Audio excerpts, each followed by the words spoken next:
You are listening to the REI Mastermind Podcast. Join JD as he chats with industry-leading real estate experts and professionals.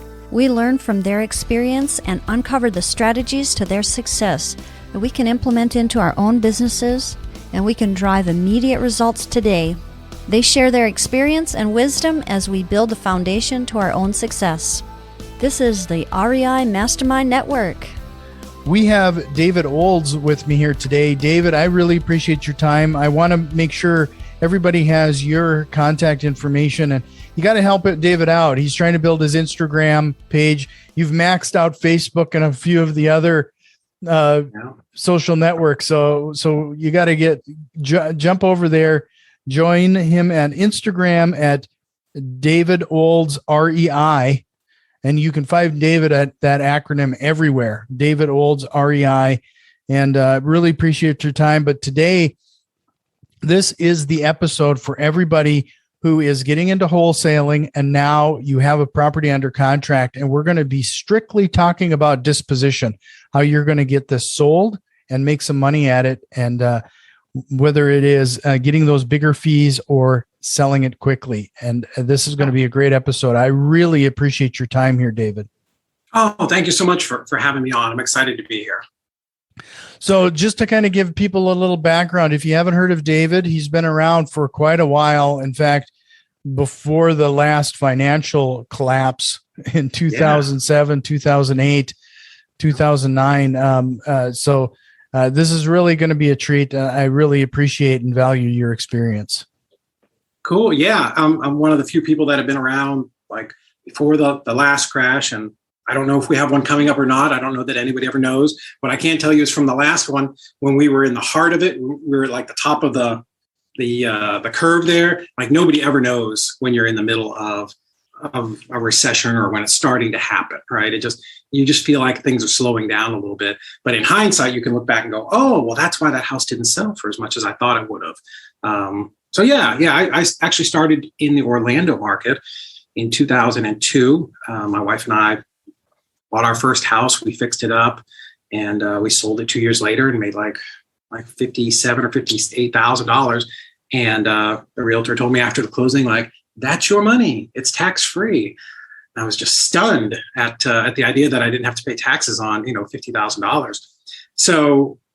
We sold a house. We went and bought another house, ugly house in a beautiful neighborhood, which is the ideal situation. And 2.5 years later, we sold that one and made a little over $100,000. So, and of course, we were doing the fix up and all those things ourselves. And we had full-time jobs at the time.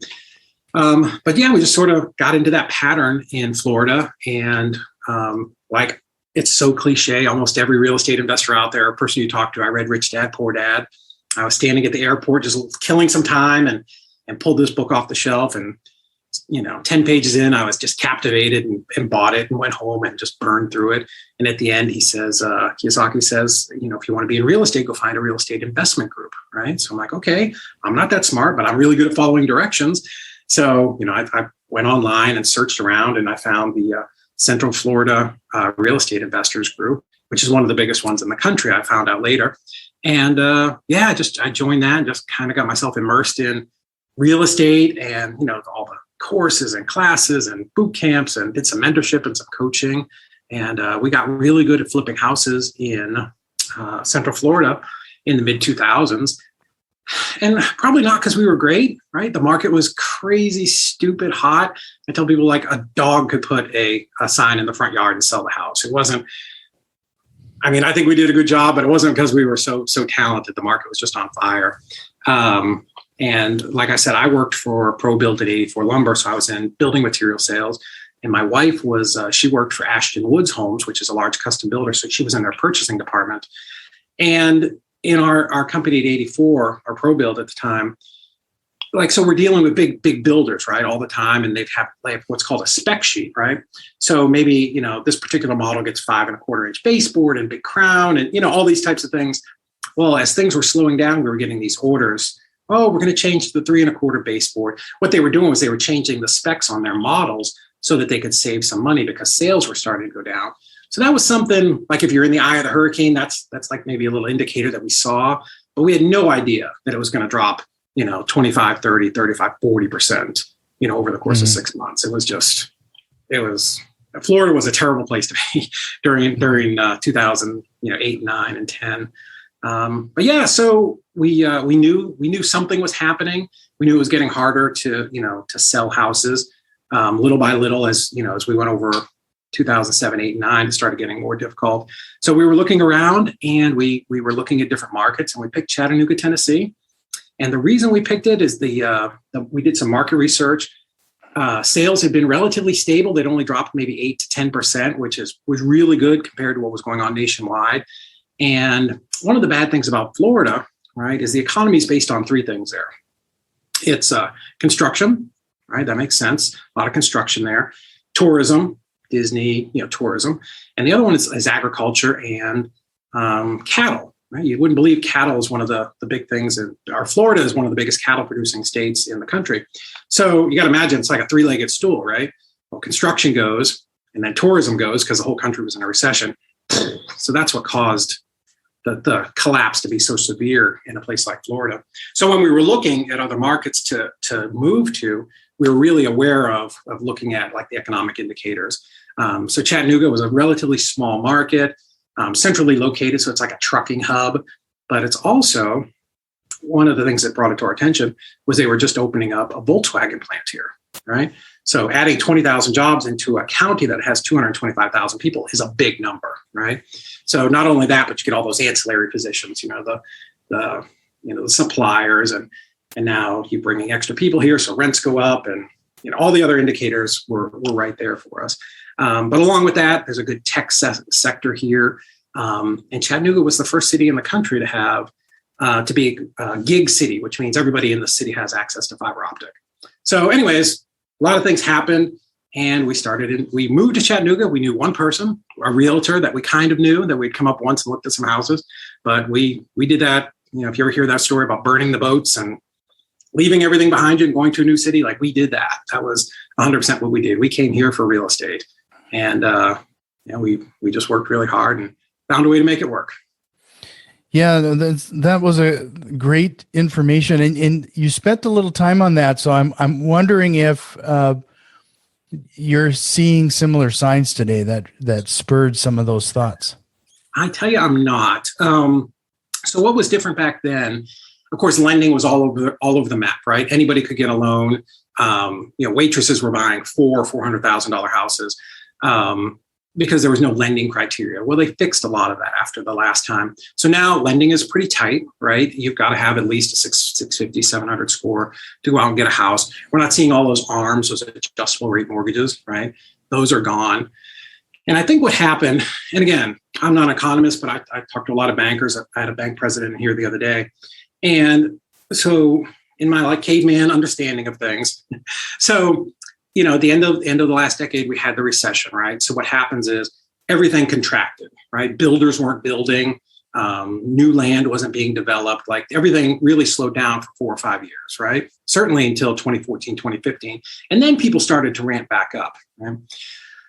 During the last recession, you also had a bunch of kids coming out of college with a ton of student debt. So they weren't able to buy houses, right? Well, so now you've got this pent up demand, and there's a lack of housing, and people are still having babies, right? Population is still growing. So I think we just had this pent up just bubble. I don't know, bubble's not the right word. Balloon, right? Maybe of just people that were going to start to need houses. So I think that's a lot of what we've got now. And to me, I think we'll plateau at some point, but I don't think we'll crash like we did before. I just don't think it just doesn't feel like the same indicators are there. Right. But again, we'll know in 10 years. That's when we'll know. Then we'll know who we're doing. Right.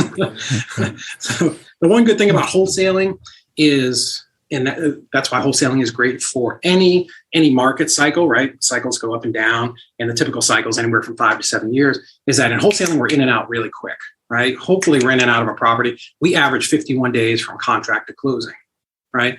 So there's not massive shifts in the market in 51 days, where it's a little different if you're rehabbing right now. Like we just started rehab 2 weeks ago. Like we're moving people along. I mean, I don't think it's going to drop, but I also don't want to get caught with, $250,000 rehab out there, and get stuck with it. So, but yeah, so the great thing about wholesaling is your exposure to risk is pretty low. Sure. Well, let's jump into the category then here, the disposition. A lot of people, they get into wholesaling for the first time because it's almost, I hate to say this, but a lot of people get into it because they think it's going to be easy. And then they think this is one of those things that a lot of gurus, if you will, they hear it on podcasts and they see it in books and they see it in infomercials, how to get into real estate with little to no money down, Sure. So I understand how it's attractive to a lot of people. In the end though, no, go ahead. Yes. The great thing about wholesaling is it's a super low barrier to entry. The bad thing about wholesaling is it's a super low barrier to entry, and we get a lot of people that are knuckleheads. But yes, absolutely, right? Like, sign up for my course. It's easy. You can sit at home and do virtual wholesaling in your underwear and never talk to anybody. Yeah, no, that's not true. I mean, I will tell you, we wholesale virtually across the country, and it's far harder to do virtual wholesaling than it is to wholesale in your local market. Right. And the analogy I give people is like, if you were like a high school wrestler and you were just strong, like, you can muscle your way through something, right? It's your own city, people, you can call, you can just make stuff happen. Right. But when you're remote and you're not in front of that seller, and you've got to send somebody over to take pictures, and it's just like your processes all have to be really good. And if they're not, it's going to expose whatever weaknesses in your company. Right. Whatever you're not good at is going to get exposed when you move virtual. So I don't ever recommend people do that first. Go do 20 deals in your own market if you can, right? If you live in a small town, then you've just got no choice. Just try to learn from somebody good. But if you're in a city that you've got 150, 200,000 people in, you can wholesale there. If there's an active RIA, you've got some interested investors. I would always recommend start there. But listen, everybody's different. Maybe there are people that are smarter than me. So we're going to fast forward a little bit here to the whole process of disposition. Yeah. And for a lot of that information, you might want to check out David's training, which is at disporei.com. And again, follow David on his Instagram at David Olds REI. And I understand that that's your moniker on all of the socials, so it's easy for people to find you. Yeah, luckily I have a unique enough name that I was able to grab that at YouTube and LinkedIn and and all of them. But yeah, so dispositions, right? So the biggest lie in real estate is this: if you have a good deal, it will sell, and that's at the end of every guru course, right? If it's a good deal, it will sell. And for a long time, I had a partner at one point, and I handle just solely the disposition side. So I'm every day, right? I'm always out there looking for resources and new things. And there's nothing out there for dispositions to help people. There's not. Maybe a random video here and there, but there's no organized course of here's how you do it. Here are the things you should do. Here are the things you shouldn't do that will waste your time. So we really set out to kind of put all of that information together in an easy to understand course manner, and we also have a mastermind that goes with it. But anyway, so we talk about, wholesaling, real estate in general. There's always two ways to do it, right? You could be the guy who's like the mad scientist, and you've probably had guys on your podcast, and I've got friends like this who are so smart, and they do these crazy off the wall, complicated type transactions. And that's fantastic, right? If you're that guy, like all the applause goes to you. However, if you're going to scale your business, you can't scale with that kind of model. It's got to be very streamlined and easy to understand. And that's what we've created. Basically, our Dispo course came out of people coming to us and saying, hey, how do you dispose so many properties across the country? So we basically took the process that we use for our own team here in Chattanooga in our office, and we put that into a course. But yeah, it's a very straightforward, easy to understand course. I guess I'm probably doing a terrible job of explaining it. No, and I'm glad that you brought that up, because I've actually have heard multiple people say those exact words. If you find the deal, the money will come, whether it's through sales or investment or what have you. And I have, just speaking from experience, I find that I spend almost as much time building my buyer's list and getting that stuff figured out as I do finding the property. 100%. So what do you do when you get a new property lead and it's in Philadelphia and you've never sold anything in Philadelphia, right? Well, the process to build the list is relatively simple, but if you don't have that step-by-step of how you do this, it's going to be a problem, right? But just that idea of, you've got a contract that's going to sell. I tell people, like, a contract sitting on my desk could be the greatest contract ever, right? It could be $1 million house that I have under contract for $1, but I've still got to get it out there and get it in front of people, right? Mm-hmm. And so that's one of the things that we really learned and honed by going through that last recession, because, during 2009, 10, 11, 12, 13, like, you could buy property all day long. You could go down any street and just find vacant properties. But the issue was, who are you going to sell it to, right? Because there weren't as many investors as there are now, right? A good market brings out a frenzy of people wanting to buy real estate. So in doing that, we learned how to be really great at selling our properties. So you transition that to today, and people say, well, it's a hot market. I should be able to sell anything, right? Because my guru told me that if it's a good deal, the money will follow. Here's the thing. Like, if you're doing any kind of active wholesaling and you've got any kind of business where you're marketing and putting things under contract every week, here's the truth. I'm going to tell you, I've done 1,000 deals. Not every deal is a unicorn, right? Mm-hmm. Not every deal is that perfect 3-bedroom, 2-bath, brick rancher in the best part of town with a good school district. Right? If that's what you're looking for, I mean, that's like being in the major leagues and every time you go up to swing, you're looking for a triple or better. It just doesn't happen, right? So you're going to get properties in. I mean, maybe it's not an A property, but it's a solid B-, right? It's something we can make 8 or 12 grand on. So understanding how to, if you don't understand the dispo process and how to get in front of the right buyers who are going to pay the most and how to market it to get in front of a lot of people, you're just going to struggle with those. And I have people that come to us every day. Like today, I got an email from a wholesaler. Hey, I've got these 4 properties. I just can't seem to move them. I'm like, well, your numbers look good. What have you been doing? Oh, I posted it on Facebook Marketplace. I'm like, of all the places to post, that's probably the worst place that you could put a deal, right?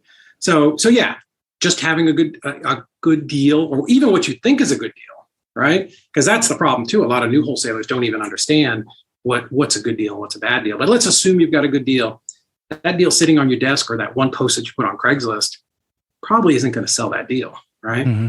And if you post it in one place and you get a call, that one person wants to beat you up, from 60,000 down to 45, and you're like, oh, I'll make 5,000, I'll just take it. Boy, if you'd had 10 people calling you about that deal, now you've got some competition, right? So now you get into that bidding type stuff, or at least where you don't feel like you need to take a discount on your assignment fee. So where does a person start? Like, how do you build that buyer's list and start generating that?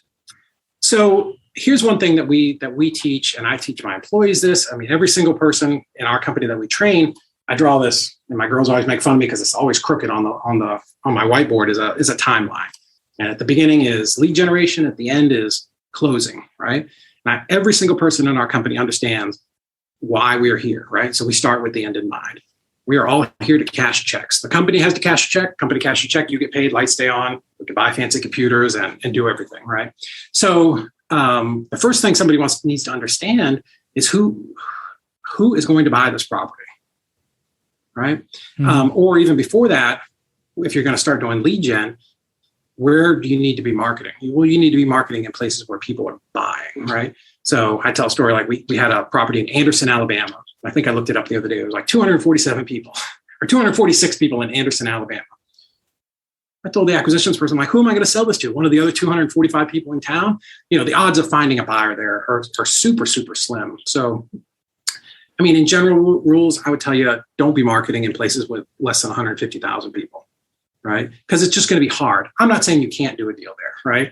I never say can't, right? Because there will always be somebody who can, who will defy that, or, but wholesaling is a speed business. We want the low hanging fruit, right? We want to be in and we want to be out. So I don't purposely like to just beat myself on the head with a 2x4 just to sell a deal. So I would start in markets where there's 150,000 people, right? If you want to be even more strategic, you can go into list source, pull a list of cash buyers in, let's say, Mecklenburg County, which is Charlotte, right? And I can pull that and I can sort them by zip code. So then if I'm doing some type of outbound, like telecommunications, texting, cold calling, something like that, at least the list I pull can be isolated to the zip codes where there are going to be a lot of cash buyers, right? Doesn't that make sense? The story that I tell people all the time is, if I was to open an ice cream truck, right? I'm gonna have an ice cream truck. I'm gonna drive around. I'm gonna sell ice cream. Well, like, I really like chocolate ice cream. I'm a big boy. I love me some chocolate ice cream. And if I go out with my ice cream truck, and like, sure, some people buy chocolate, but a lot of them want pistachio. The reason I don't have pistachio is because I'm allergic to nuts. But gosh darn it, if that's what people want, that's what I'm selling, right? So that's how you have to treat your wholesale business. You need to understand the people who want deals, where they're at and what they're buying, right? Mm-hmm. So do a little bit of research on your market. What zip codes are they buying? Take those zip codes. What's the average price, right? Pull the cash buyers list. What are cash buyers paying over there? So that we do that. Like, before we enter a new market, we do a little bit of research to make sure this market makes sense, right? Because we're spending real dollars, right? Whether it's pay-per-click or texting or cold calling or whatever it is, like, those are real dollars that are coming out of my wallet. So I want to make sure we're spending it as smart as we can. Does that make sense? Yep, it does. And, as you're developing your list and understanding that probably helps with the speed of sale. Sure. So you go through all of that, and you're a great negotiator, and you get something under contract at its most basic level. If you need to build a cash buyers list quick, go to PropStream, right? Put in your property's address, go out 3 miles, pull a list of cash buyers that have bought within the last 6 months. You'll get a list of 100 people, right? Super simple. Anybody could do this. It's the most rudimentary way of building a buyer's list. Skip trace them. You could skip trace them right through PropStream.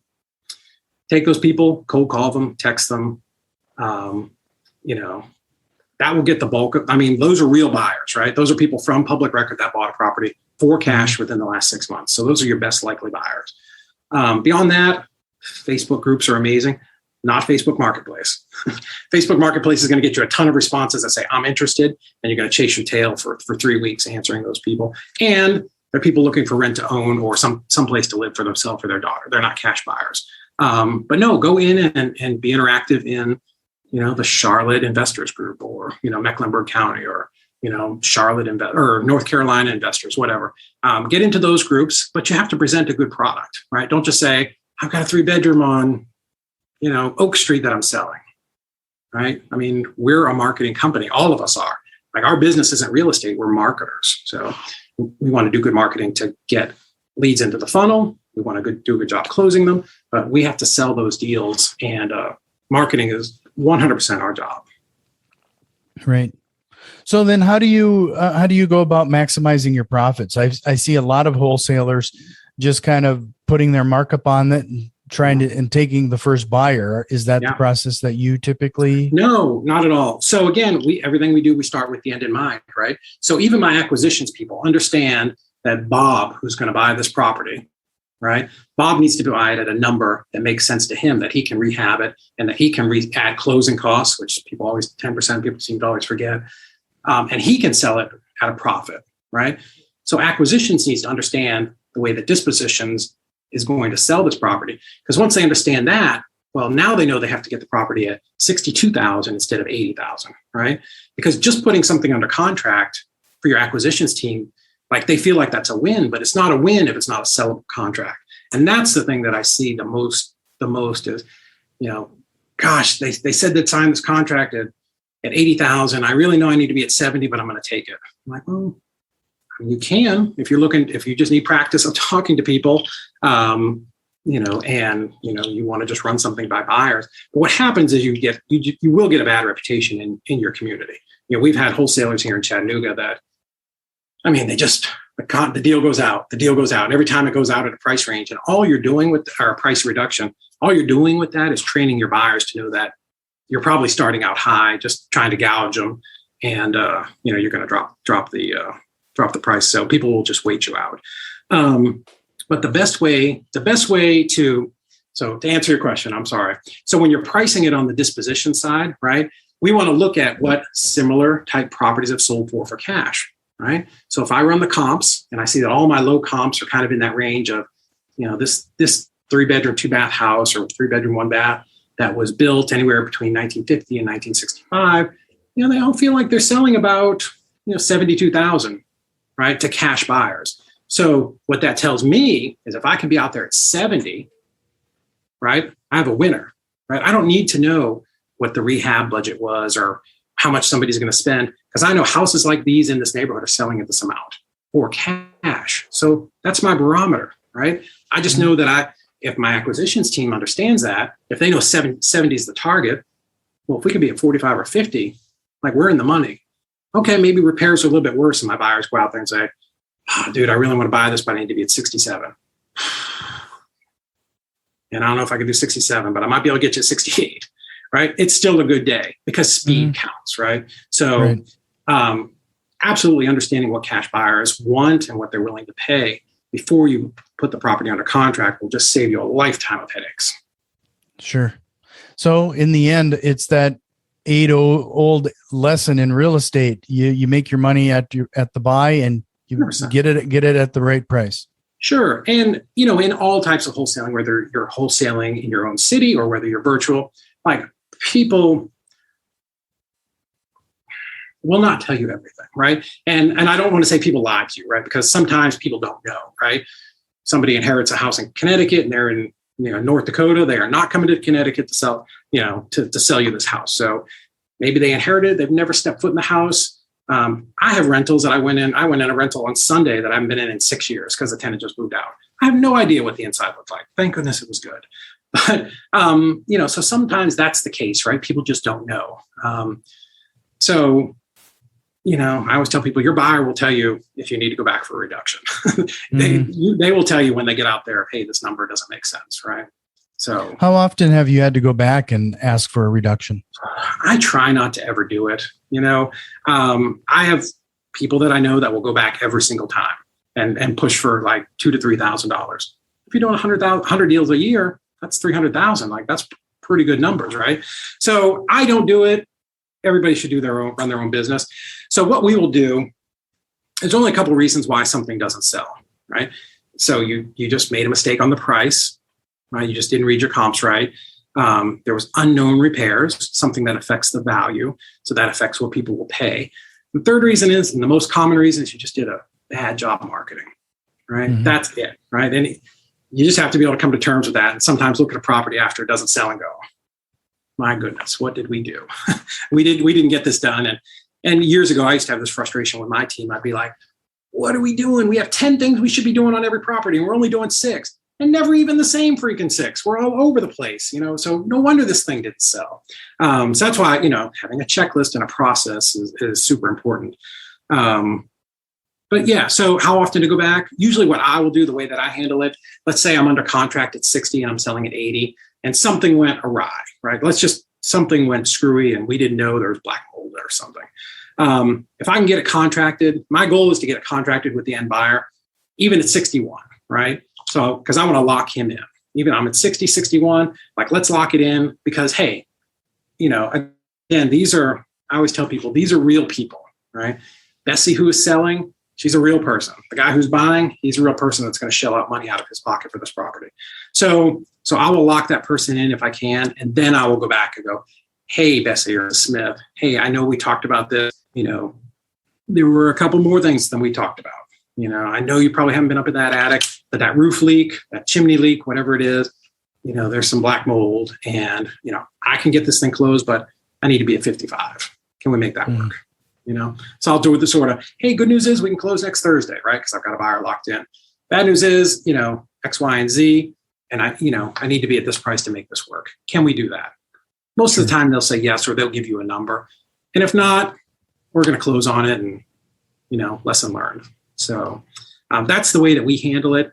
The other times are when your offers start coming in at 57, 58, and you're contracted at 60, it gets a little trickier. And what we'll do there is we'll go to the buyer and we're like, hey, that's really low. Let me talk to my partner. Here's what I'll do. I can go back and try to see if I can get you this at 68. But if I call you back, we're going to go under contract today, right? You're serious. You're ready to wire EMD and sign this contract. Yes. Okay. And then we'll go back to, the seller and go, hey, XYZ, here are the problems, here's where we need to be. And we'll try to get her down to a number where there is at least a little bit of spread. Because again, we want to make the deal work. We're that far into it. We may shoot for 20, maybe we made 6 at the end. But we will 100% sit down with our dispo people and acquisitions people and do like a deal review and go, okay, let's listen to the call. Let's look at your notes. Let's look at the feedback from the dispo team. Where did we just miss here? Right. Mm-hmm. So I always tell my team, we will learn way more from a bad deal or a deal where we just had to kill it than we ever will the deal that you made 70 grand on, because those just go in and out so fast. Everybody cheering and celebrating and ringing the gong and, and off we go. So do you have a target markup on every property, or do you let the market decide? How do you decide your markup? We shoot for 20,000. And again, that's our number. Some people are more, some people are less. If you're working in San Francisco, your target is probably 100,000, right? But if you're working in Ocala, Florida, maybe your number's 6, right? So again, that number is based on us because we have a 4,000 square foot office and, we have a full office team and some VAs and a lot of software. That's just what our overhead is. So we'll pass up on some of those marginal deals. Like we don't go to Birmingham. Birmingham's a great market. It's similar to Chattanooga 10 years ago, but the spreads are $4,000, $5,000, right? So by the time we're done, those types of deals don't make sense for us just because of the way we're structured, right? But if I was to start out tomorrow and be independent and be driving around with a notepad and a pen and a cell phone, I would go to Hunts or Birmingham because I would just clean up, right? Because I could just do a lot of deals. So that's just for us. We shoot for 20. We're actually average like 17,800 and some change right now. It's what our year-to-date average is. Sure. So in the end, it's you do target a markup, but in the end, that's frankly negotiable depending on what your buyers are willing to pay. It is because here's what in our dispositions team, they want to dig in sometimes. Like, I know this is a deal, this should be the price. But here's what I tell them, like we're like the people laying on the beach, right? So this week, acquisition sends us 3 or 4 contracts, right? Well, next week, it could be 5 or it could be 2, but there's more coming. And the week after that, more coming. The week after that, more coming. So, we're like the produce stand. I got to move the old apples out because I have new apples coming in next week, right? Mm-hmm. So that's what happens when you have a fully formed acquisitions and dispositions department is like their job is only to get contracts. And I'm pointing like you can see towards my acquisitions area, and dispositions is back there. But yeah, their only job is to go get contracts, right? So they do marketing, lead gen, talk to sellers. Marketing, lead gen, talk to sellers. Where disposition is only talking to buyers. So we're on the speed plan. So if it's an acceptable number, and everybody gets paid a commission based here. So we use a split plan, a small base with a good commission. So they want to move this property out so they can start on the next one.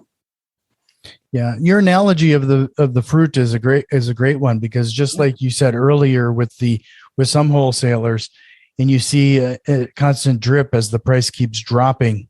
Yeah, that's just unloading vegetables and fruit that's eventually going to go bad.